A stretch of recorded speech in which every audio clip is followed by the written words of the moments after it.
ನಮಸ್ತೆ ಎಲ್ಲರಿಗೂ ಕುಟ್ಟೀಸ್ ಕುಕ್ಕಿಂಗ್ ಚಾನಲ್ಗೆ ಸ್ವಾಗತ. ಇವತ್ತು ನಾನು ನಿಮಗೆ ಸುಲಭವಾದ ಮೃದುವಾದ ತರಕಾರಿ ಉಪ್ಪಿಟ್ಟನ್ನು ಹೇಗೆ ಮಾಡೋದು ಎಂದು ತೋರಿಸುತ್ತೇನೆ. ಬನ್ನಿ ನೋಡೋಣ. ಒಂದು ಕಡಾಯಿಗೆ 1 ಕಪ್ ರವೆಯನ್ನು ಹಾಕಿ 2 ನಿಮಿಷ ಬಾಡಿಸಬೇಕು. ಅದೇ ಕಡಾಯಿಗೆ 2 ಟೇಬಲ್ ಸ್ಪೂನ್ ಎಣ್ಣೆಯನ್ನು ಸೇರಿಸಬೇಕು.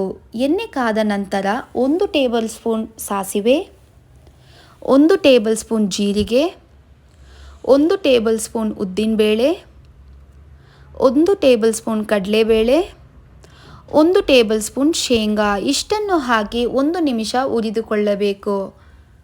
ಹುರಿದ ನಂತರ ಖಾರಕ್ಕೆ ತಕ್ಕಷ್ಟು ಮೆಣಸಿನಕಾಯಿ ಮತ್ತು 1 ಹಿಡಿ ಕರಿಬೇವು ಇಷ್ಟನ್ನು ಹಾಕಿ ಬಾಡಿಸಬೇಕು.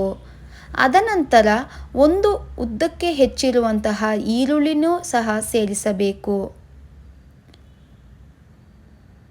ಈರುಳ್ಳಿ ಸೇರಿಸಿದ ನಂತರ ಈರುಳ್ಳಿ ಕೆಂಪು ಬಣ್ಣ ಬರುವವರೆಗೂ ಎಣ್ಣೆಯಲ್ಲಿ ಬಾಡಿಸಬೇಕು. ಈರುಳ್ಳಿ ಕೆಂಪು ಬಣ್ಣ ಬಂದ ಮೇಲೆ 1 ಟೊಮೆಟೊವನ್ನು ಸೇರಿಸಬೇಕು. ಟೊಮೆಟೊ ಸೇರಿಸಿದ ನಂತರ 1 ಹಿಡಿ ಕ್ಯಾಪ್ಸಿಕಮನ್ನು ಸಹ ಸೇರಿಸಬೇಕು ಮತ್ತು 1 ಹಿಡಿ ಕ್ಯಾರೆಟನ್ನು ಸೇರಿಸಿ ಬಾಡಿಸಬೇಕು. ಅದನಂತರ 1 ಹಿಡಿ ಬೀನ್ಸನ್ನು ಸಹ ಸೇರಿಸಿ ಎಲ್ಲ ತರಕಾರಿಯನ್ನು ಎಣ್ಣೆಯಲ್ಲಿ ಚೆನ್ನಾಗಿ ಬಾಡಿಸಬೇಕು. ಬಾಡಿಸಿದ ನಂತರ 1 ಚಿಟಿಕೆ ಅರಿಶಿಣವನ್ನು ಹಾಕಿ ಮತ್ತು ರುಚಿಗೆ ತಕ್ಕಷ್ಟು ಉಪ್ಪನ್ನು ಸಹ ಸೇರಿಸಿ ಚೆನ್ನಾಗಿ ಒಂದು ಸಲ ಮಿಕ್ಸ್ ಮಾಡಬೇಕು. ತರಕಾರಿ ಬೇಯುವುದಕ್ಕೆ ಒಂದು ಲಿಡ್ಡನ್ನು ಕ್ಲೋಸ್ ಮಾಡಿ ಮುಚ್ಚಬೇಕು. ತರಕಾರಿ ಬೆಂದ ನಂತರ ಮತ್ತೊಂದು ಸಲ ಅದನ್ನು ಕಲಸಬೇಕು. ಕಲಸಿದ ಕೂಡಲೇ 1 ಕಪ್ ರವೆಗೆ 2 ಗ್ಲಾಸ್ ನೀರನ್ನು ಸೇರಿಸಬೇಕು.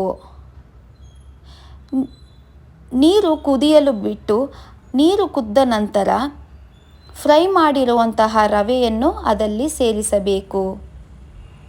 ರವೆ ಸೇರಿಸಿದ ನಂತರ ಚೆನ್ನಾಗಿ ಮಿಕ್ಸ್ ಮಾಡಬೇಕು. ಮಿಕ್ಸ್ ಮಾಡಿದ ನಂತರವೇ ಮತ್ತೊಂದು ಸಲ ಲಿಡ್ಡನ್ನು ಕ್ಲೋಸ್ ಮಾಡಿ ಬಿಡಬೇಕು ಮತ್ತು ಲಿಡ್ಡನ್ನು ಓಪನ್ ಮಾಡಿ ಮತ್ತೊಂದು ಸಲ ಕಲಿಸಬೇಕು. ಕಲಿಸಿದ ನಂತರ ಉಪ್ಪಿಟ್ಟು ಸ್ವಲ್ಪ ಮೃದುವಾಗಿ ರುಚಿಕರವಾಗಿ ಬರಲು ಅದಕ್ಕೆ 1 ಟೇಬಲ್ ಸ್ಪೂನ್ ತುಪ್ಪವನ್ನು ಸೇರಿಸಬೇಕು. ತುಪ್ಪವನ್ನು ಸೇರಿಸಿದ ನಂತರ ಮತ್ತೊಂದು ಸಲ ಬಾಡಿಸಿದರೆ ನಿಮಗೆ ರುಚಿಕರವಾದ ಉಪ್ಪಿಟ್ಟು ರೆಡಿಯಾಗಿದೆ. ಒಂದು ಸರ್ವಿಂಗ್ ಪ್ಲೇಟಲ್ಲಿ ಅದನ್ನು ಸರ್ವ್ ಮಾಡಿ ನೀವು ಮನೆಯಲ್ಲಿ ಇದನ್ನು ಟ್ರೈ ಮಾಡಿ ನಿಮ್ಮ ಅಭಿಪ್ರಾಯ ಮತ್ತು ರುಚಿಯನ್ನು ನನಗೆ ತಿಳಿಸಿ. ಒಮ್ಮೆ ಈ ವಿಡಿಯೋ ನಿಮ್ಮಲ್ಲಿ ಇಷ್ಟವಾದರೆ ಈ ವಿಡಿಯೋಗೆ ಒಂದು ಲೈಕ್, ಶೇರ್, ಸಬ್ಸ್ಕ್ರೈಬ್ ಮಾಡಿ ನಿಮ್ಮ ಫ್ರೆಂಡ್ಸ್ಗೆಲ್ಲ ಶೇರ್ ಮಾಡಿ. ಧನ್ಯವಾದ.